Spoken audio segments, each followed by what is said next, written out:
In the previous section, we have introduced the Bézout identity, which basically claims that given a pair of integers a and b, their greatest common divisor GCD AB is actually an integer linear combination of a and b.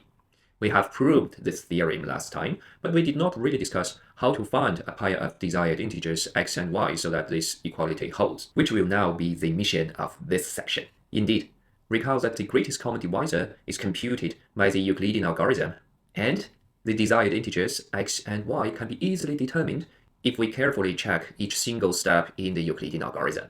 More precisely speaking, let us assume that the sequence of equalities involved in the Euclidean algorithm when computing GCD AB is given below completely. The first equality states that A is equal to B times Q1 plus R1.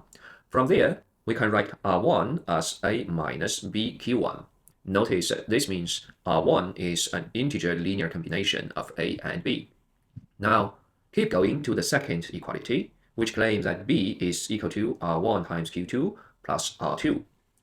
As before, we can rewrite this equality as R2 is equal to B minus R1 times Q2. And recall that we have already shown that R1 is indeed an integer linear combination of A and B. Now, adding an extra B will not change this fact. Hence, R2 is also an integer linear combination of A and B. Move to the next equation, we see that R1 is equal to R2 times Q3 plus R3. And now, we can use this to express R3 as R1 minus R2 times Q3. And in the previous two steps, we have already shown that R1 and R2 are both integer linear combinations of A and B. So now, when we combine them together, it is still an integer linear combination of A and B. As a result, the consequence holds for R3 as well.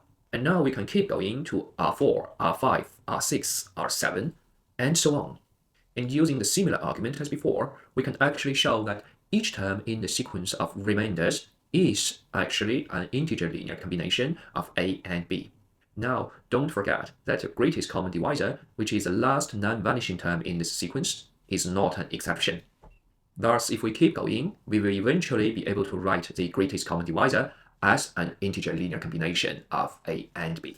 To illustrate this idea more concretely, let us recall that previously we have used the Euclidean algorithm to conclude that the greatest common divisor of 2024 and 748 is indeed 44, whereas the detailed procedure of launching the Euclidean algorithm is given below. To facilitate our discussion, let us call 2024 A and 748 B.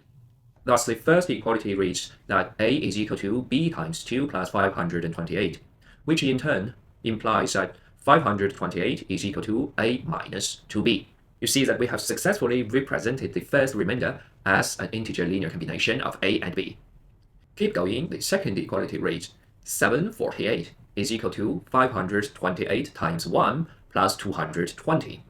And plugging in the previous result, we see this means B is equal to A minus 2B plus 220. From there, 220 can be rewritten as 3B minus A. So the second remainder is now an integer linear combination of A and B as well. The next equality reads 528 is equal to 220 times 2 plus 88. Once again, replacing the dividend and the divisor using the integer linear combination of A and B achieved previously, we see that 88 is equal to 3A minus 8B. Finally, let's do this trick again. The last equality reads 220 is equal to 88 times 2 plus 44. As before, replacing 220 and 88 using integer linear combinations of A and B, we achieve that 44 is equal to 19B minus 7A. But hold on, 44 is precisely the greatest common divisor of A and B. And the last equality actually reads 2024 times negative 7 plus 748 times 19 is equal to 44, which is their greatest common divisor. In other words, negative 7 and 19 is precisely the pair of integers we're looking for to fit in the Bézout identity. Now you see that we do not only know the desired integers x and y exist, we actually have a very systematic procedure to determine their values, thanks to the Euclidean algorithm. Now with the Bezout identity in our pocket, we will move to the Euclid lemma in our next section.